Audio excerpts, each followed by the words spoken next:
صلی علی سیدنا مولانا محمد وبارک وسلم وصلو علیہ. مل کر پڑھیے الصلاۃ والسلام علیک یا سیدی یا رسول اللہ.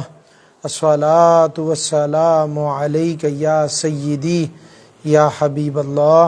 الصلاۃ والسلام علیک یا سیدی یا نبی اللہ وعلی آلک واصحابک یا سیدی یا نور اللہ.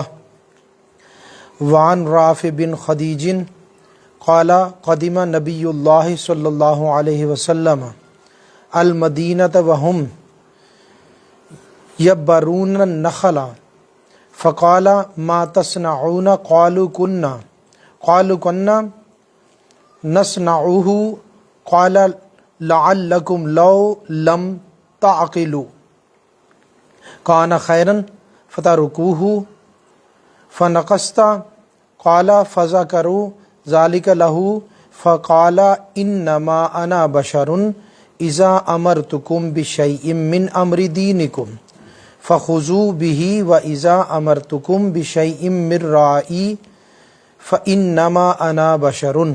رواہ مسلم. حضرت رافع بن خدیج رضی اللہ تعالیٰ عنہ سے روایت ہے کہ حضور نبی کریم صلی اللہ علیہ وسلم مدینۃ المنورہ تشریف لائے. اہل مدینہ کھجوروں کی شادی کیا کرتے تھے، تو آپ نے جب دیکھا تو فرمایا کہ یہ تم کیا کرتے ہو؟ وہ بولے ہم پہلے سے ایسا کرتے آئے ہیں.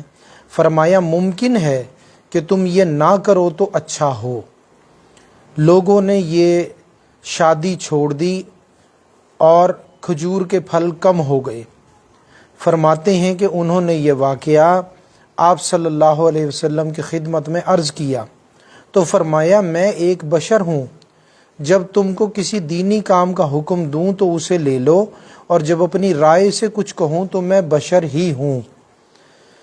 حضرت امام مسلم نے اس روایت کو بیان فرمایا ہے، نقل فرمایا ہے، تو اس کو ہم ترتیب وار انشاءاللہ سمجھیں گے. سب سے پہلی بات کہ حضور علیہ الصلاۃ والسلام جب مدینہ منورہ تشریف لائے مکہ مکرمہ سے، تو آپ صلی اللہ علیہ وسلم نے وہاں پر ایک خاص کام دیکھا، یعنی اہل مدینہ کھجوروں کی شادی کیا کرتے تھے، جو یہاں پر الفاظ لکھے ہیں. اب سب سے پہلے تو یہ سمجھنا ہے بھئی یہ کیا کھجوروں کی بھی شادی ہوتی ہے یا شادی یہ کیا چیز ہے؟ تو سب سے پہلے تو یہ سمجھ لیں کہ شادی سے مراد دو چیزیں ہیں: کھجوروں کا ملاپ اور اس کی خوشی منانا. تو اس میں اس کو اہل مدینہ اس موقع کو، جو کھجوروں کا موسم آنے سے پہلے اس کے بور آنے کا موسم ہوتا ہے، جسے ہم سادہ زبان میں بور کہتے ہیں، تو وہ خوشے آنے کا جو موسم ہوتا تھا نا، تو جب خوشے آ جاتے تھے، خوشے یعنی کہ اس کے اندر بور لگتا تھا، جسے ہم عرف عام میں بور کہتے ہیں، تو وہ باریک باریک سے پھول ہوتے ہیں کھجور کے. تو اسی طرح کہ آپ کا علاقے میں کھجوریں کم ہیں تو آم کے درخت زیادہ ہیں. آپ لوگوں نے آم پہ بھی بور آتے ہوئے دیکھا ہوگا، وہ بھی باریک باریک سے بالکل اسی طرح کے پھول سے ہوتے، تو بالکل اسی طرح کے کھجور پہ بھی آتے ہیں.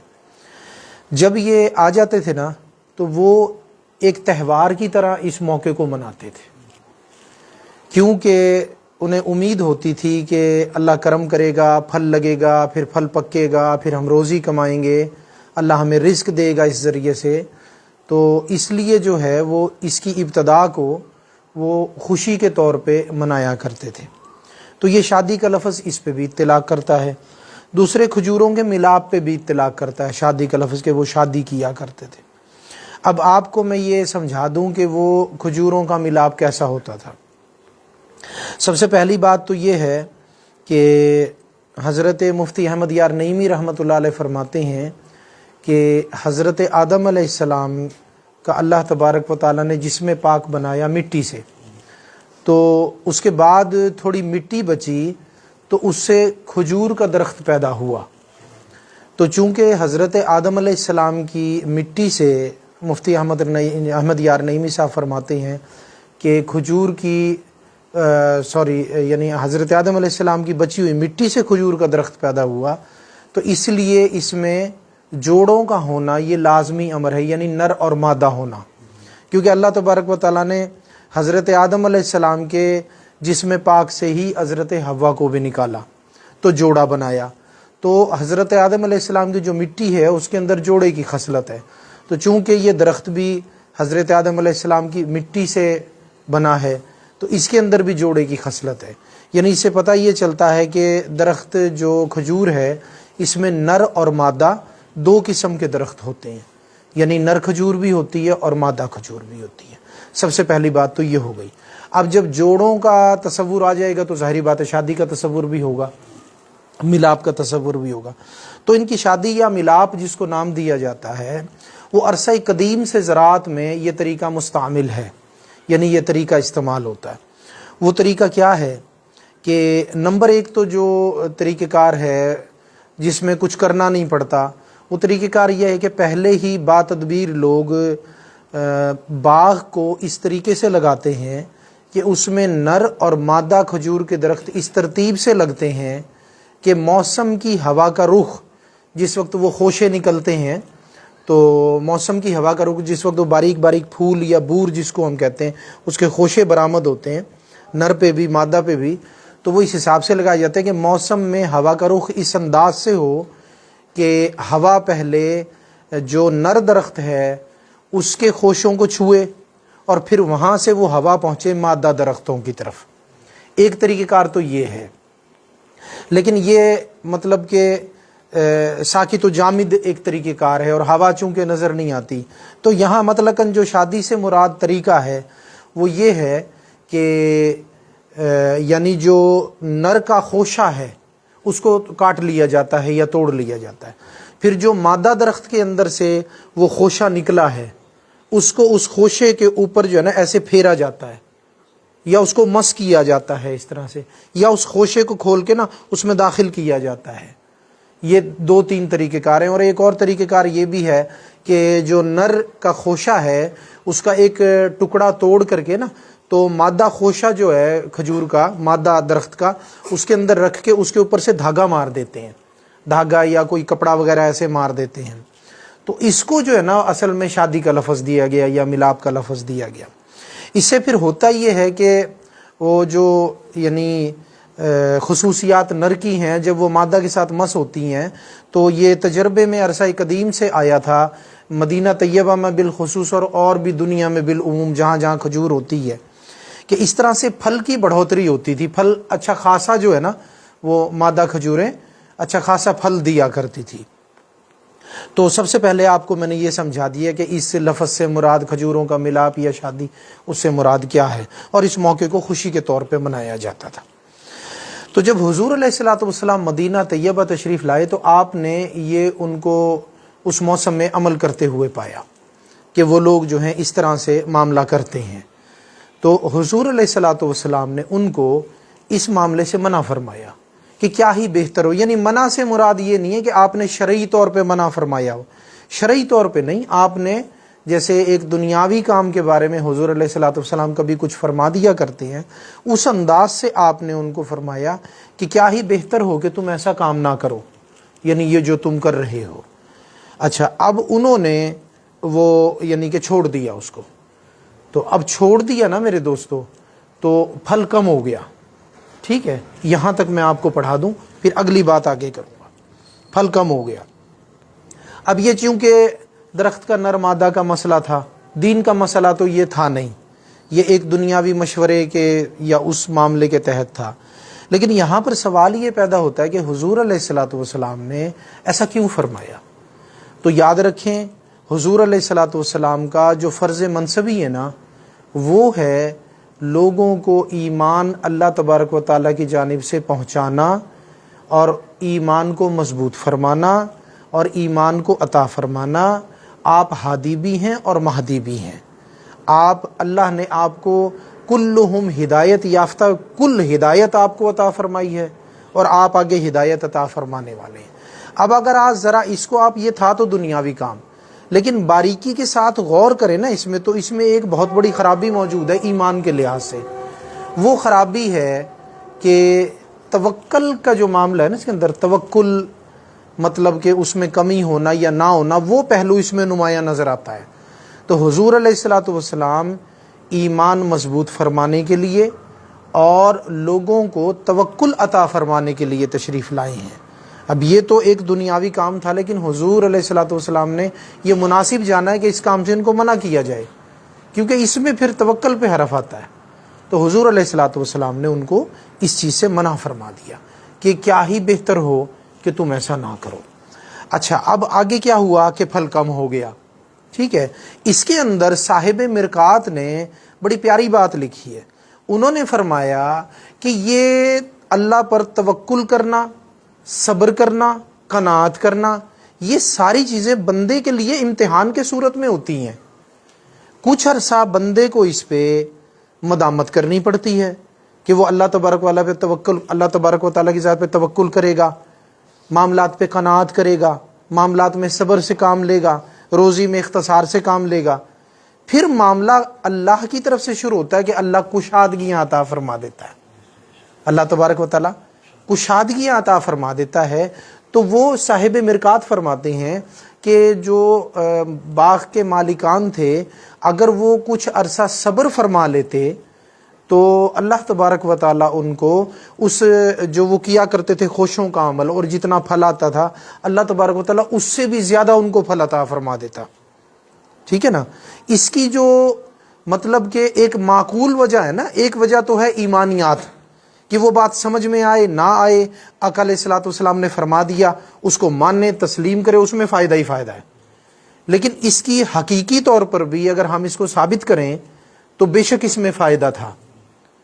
وہ اس لیے کہ حضور علیہ الصلوۃ والسلام کی ذات مبارکہ آپ کو صرف اللہ تبارک و تعالیٰ نے دین کا علم عطا نہیں فرمایا، بلکہ آپ کا جو علم نبوت ہے، جو اللہ تبارک و تعالیٰ نے علم عطائی اور کامل مکمل آپ کو عطا فرمایا ہے، اس میں تمام علوم شامل ہیں۔ اس میں علم زراعت بھی شامل ہے اور علم نباتات بھی شامل ہے، علم نباتات اور علم زراعت۔ تو حضور علیہ الصلوۃ والسلام نے اگر کچھ فرمایا تھا تو اس بات کا مقصد یہ تو نہیں تھا کہ نعوذ باللہ آپ نے لا علمی میں فرما دیا، نہ صرف توکل کے لیے آپ نے فرمایا تھا، بلکہ آپ نے اپنے علم کی وجہ سے ظاہری فائدے کے لیے بھی فرمایا تھا، ٹھیک ہے نا۔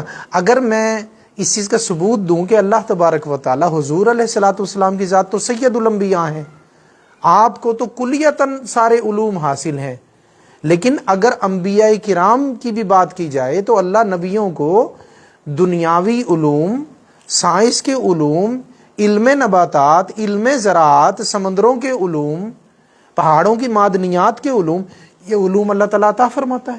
درود پاک اللہم صلی علی سیدنا، یہ علوم اللہ تعالیٰ عطا فرماتا ہے۔ یہاں پر چونکہ علم زراعت کی بات ہو رہی ہے اور علم نباتات کی بات ہو رہی ہے تو ہم اسی چیز کو آگے لے کے چلتے ہیں۔ دوسرے علوم پہ تو جب موضوعات آئیں گے تو اس پہ ہم بات کریں گے۔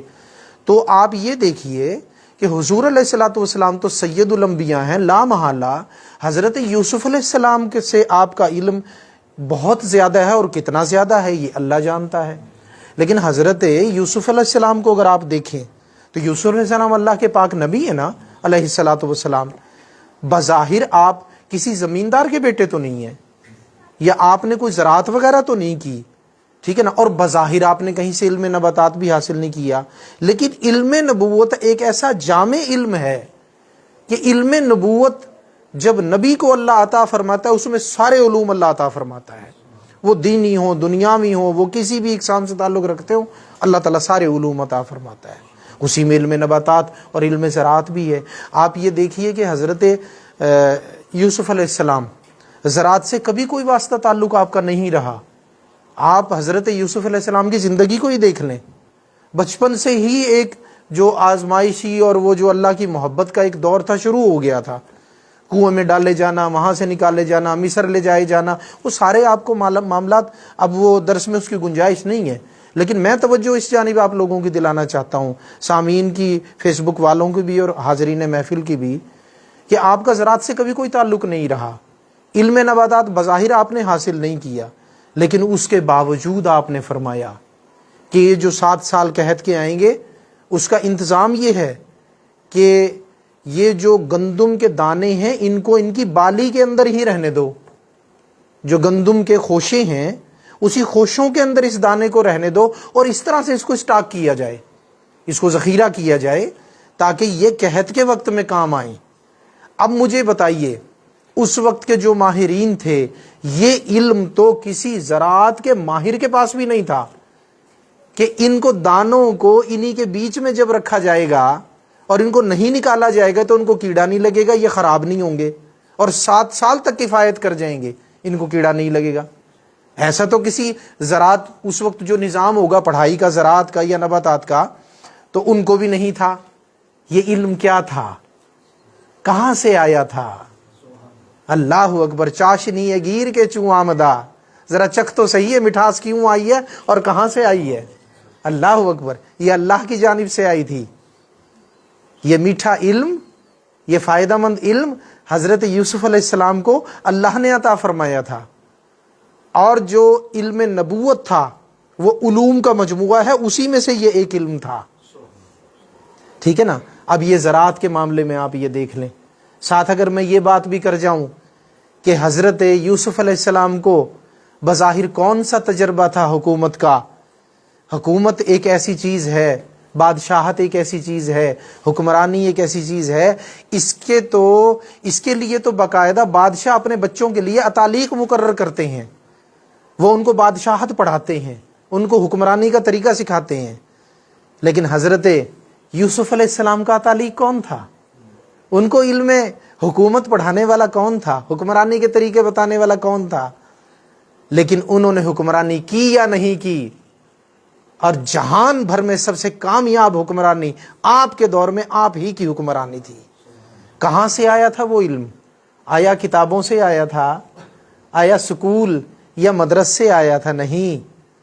وہ رب تعالیٰ نے جو علم نبوت عطا فرمایا تھا اسی میں وہ علم بھی آیا تھا.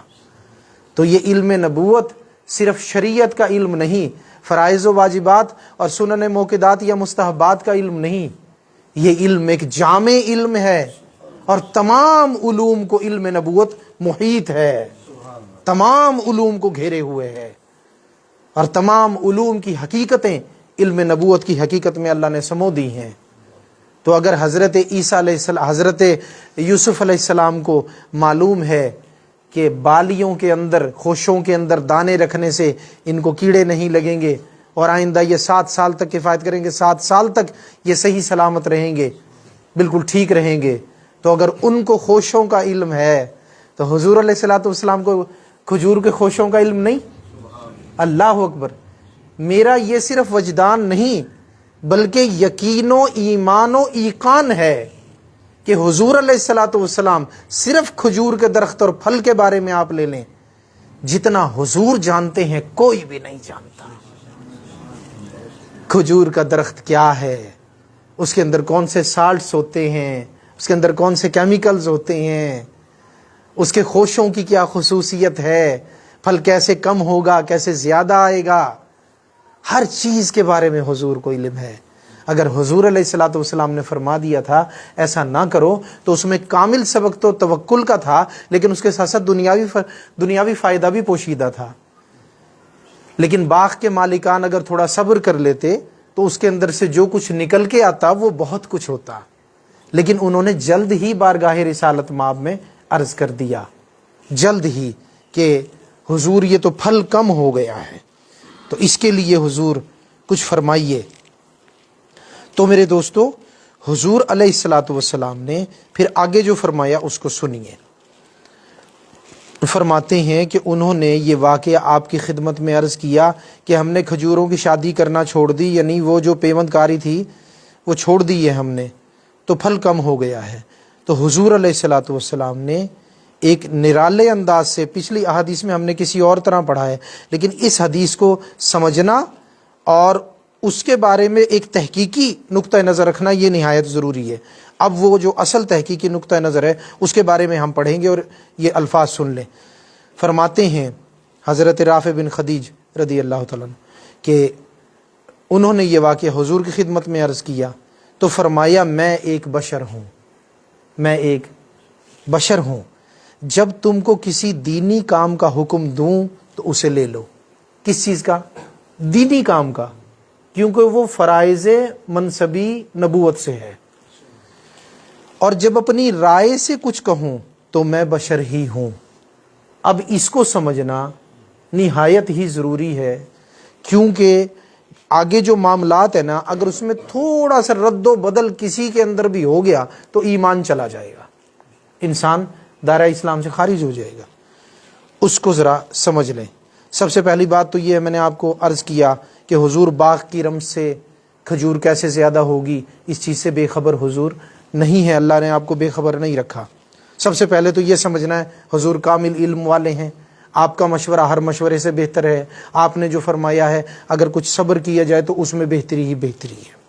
لیکن اب جو صورتحال پیش آئی کہ صبر کا معاملہ نہیں ہوا، تو میں نے علم کا ثبوت تو آپ کو دے دیا، اب اس میں کوئی کلام رہا نہیں، بات کرنے والی رہی نہیں۔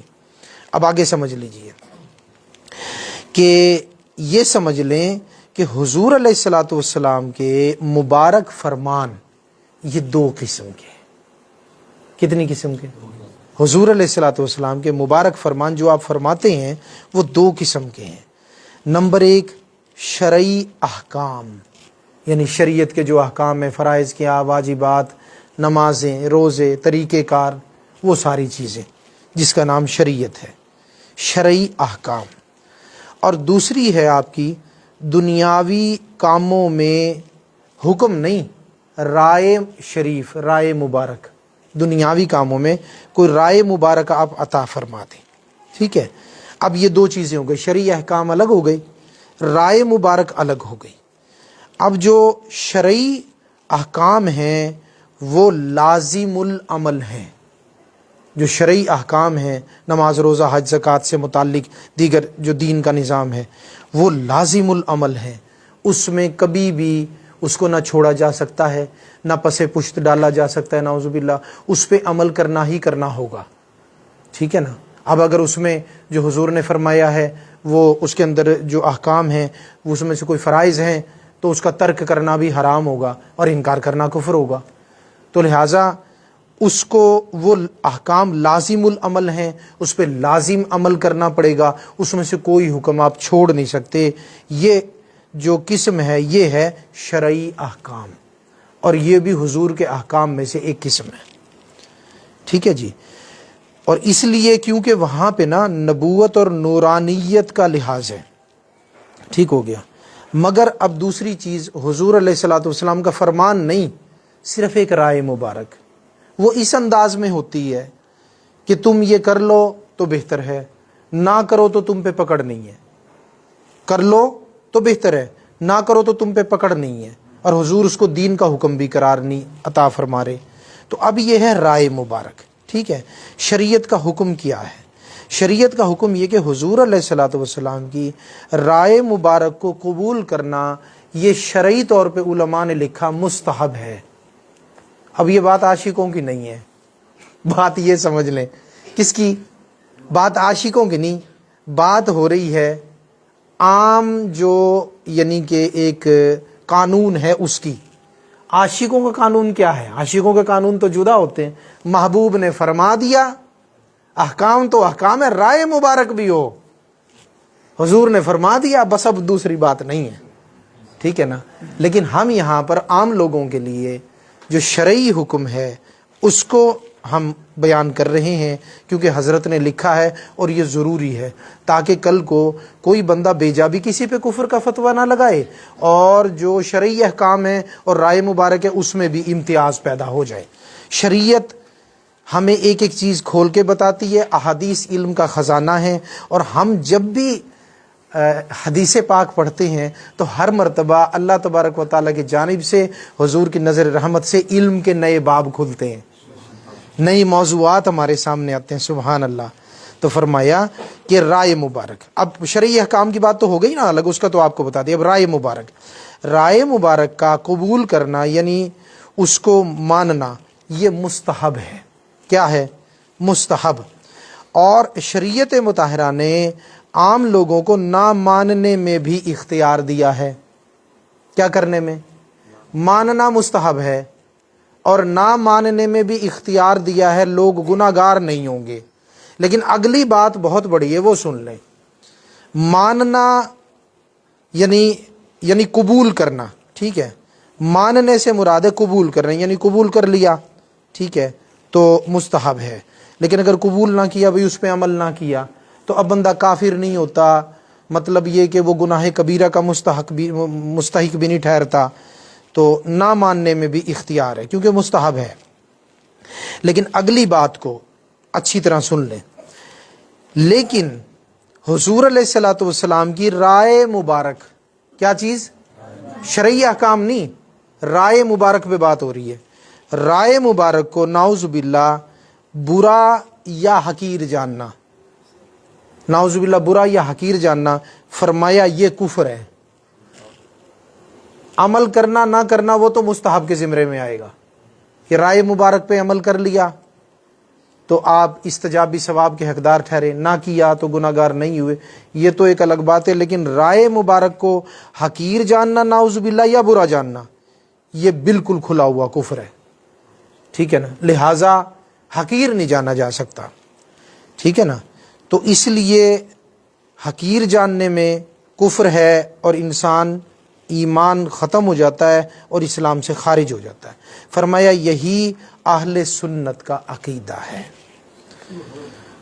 اور یہی اس حدیث کا مطلب بھی ہے جو آپ نے فرمایا کہ میں بشر ہوں، کہ جب اپنی رائے سے کچھ کہوں تو میں بشر ہی ہوں۔ اس حدیث کا مقصد بھی اور اہل سنت کا عقیدہ بھی دونوں یہی بات ہے کہ حقیر یا برا جانیں گے تو کافر ہو جائیں گے، ٹھیک ہے۔ اس کے بعد میں حضور علیہ الصلوۃ والسلام کی رائے مبارک اور مشورہ، کیونکہ رائے میں حضور کی بشریت کی جلوہ گری ہے۔ خیال رہے کہ حضور علیہ الصلوۃ والسلام کا اپنے آپ کو بشر فرمانا یہ آپ کا کمال ہے۔ بات سمجھ میں آئی؟ حضور علیہ الصلوۃ والسلام کا اپنے آپ کو بشر فرمانا یہ کمال ہے، لیکن ہم حضور علیہ الصلوۃ والسلام کو محض بشر نہیں کہہ سکتے، یہ بے ادبی ہے، ٹھیک ہے نا جی۔ حضور علیہ الصلوۃ والسلام کو خیر البشر کہیں، لیکن صرف بشر کہنا یہ بے ادبی ہے، اور تحقیر کے لحاظ سے کہا تو کفر میں چلا گیا۔ لہٰذا ایسے معاملات میں انتہائی احتیاط یہ لازم ہے، ٹھیک ہے نا۔ اب حضور علیہ الصلوۃ والسلام اپنے آپ کو بشر فرمائیں تو معاملہ اور ہے، لیکن ہم امتی ہیں، ہمیں کیا چاہیے؟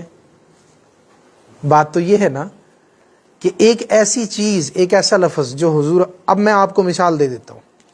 مثال کے طور پہ ابھی کچھ عرصہ پہلے تک ہمارے پنجاب کا وزیر اعلیٰ اپنے آپ کو خادم اعلیٰ کہلاتا تھا، لفظ سنا ہوگا آپ نے، کیا چیز؟ خادم اعلیٰ، ٹھیک ہے۔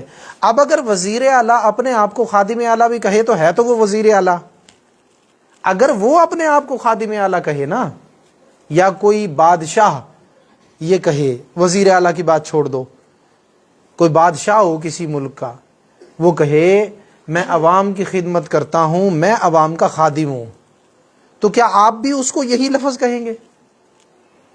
اگر کوئی انسان معمولی سابی عقل رکھتا ہے تو وہ کہے گا بادشاہ اپنے آپ کو خادم کہتا رہے، لیکن ہم تو اسے بادشاہ ہی کہیں گے، ہم تو اسے بادشاہ ہی کہیں گے کیونکہ ہے جو بادشاہ، ٹھیک ہے نا۔ حضور علیہ الصلوۃ والسلام اپنے آپ کو بشر فرمائیں گے تو ہم پھر بھی سید الانبیاء ہی کہیں گے، ہم خاتم الانبیاء ہی کہیں گے، ہم محمد مصطفیٰ ہی کہیں گے، ہم احمد مجتبیٰ ہی کہیں گے، ہم خاتم النبیین ہی کہیں گے، ہم خیر البشر ہی کہیں گے، ہم یہی کہیں گے منبع خیر منبع برکت حضور کی ذات ہے، ٹھیک ہے نا۔ تو حضور علیہ الصلوۃ والسلام کا اپنے آپ کو بشر فرما دینا یہ اس بات کو جائز نہیں کرتا کہ لوگ اس کا رٹا لگانا شروع کر دیں، ٹھیک ہے نا، یہ بات ہے۔ اور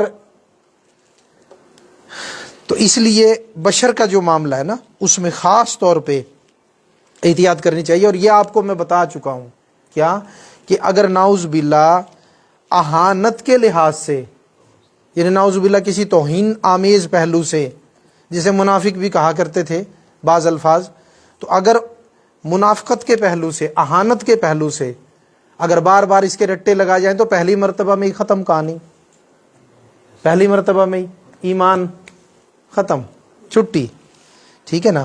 اور ایک اور چیز بھی لکھی ہے، فرمایا کہ اہانت کے بجائے اگر برابری کے معنی میں بھی کوئی نعوذ باللہ یہ لفظ استعمال کرے تو آپ فرماتے ہیں وہ بھی دائرہ اسلام سے خارج ہو جاتا ہے۔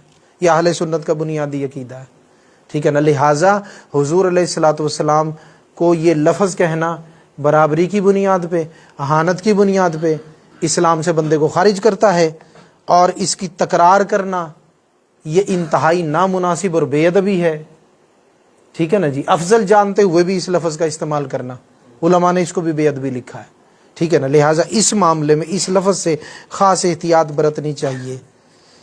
کسی کو کیا ہے کہ اگر تم حضور علیہ الصلوۃ والسلام کا نام لو تو دو پیارے جملے بڑھا کر کہو، اللہ نے جب بڑھایا، ٹھیک ہے نا بھئی، خدا نہیں کہنا، ٹھیک ہے نا جی، خدا کا بیٹا نہیں کہنا، باقی خاتم الانبیاء تو کہتے ہو، یہ تو عقیدہ ہے، مصطفیٰ تو کہہ سکتے ہو، مجتبیٰ تو کہہ سکتے ہو، معاملات بڑھا کر مرتبوں کو، یہ جو مصطفیٰ کا لفظ ہے نا، یہ لفظ خود برگزیدگی کے ساتھ ساتھ یہ بڑھانے کی جانب اشارہ ہے، اللہ نے بڑھایا ہے، ٹھیک ہے نا جی۔ جس کو مقام استفاء پر اللہ نے کمال اور بلندی عطا فرمائی نا، اسے مصطفیٰ کہتے ہیں، ٹھیک ہے نا۔ تو حضور علیہ الصلوۃ والسلام کی ذات پاک کا جب ذکر کریں مبارک ناموں کے ساتھ، پیارے الفاظ کے ساتھ، ادب کے ساتھ، اور ساتھ درود پاک پڑھتے ہوئے صلی اللہ علیہ وآلہ وصحبہ وسلم، ٹھیک ہو گیا جی۔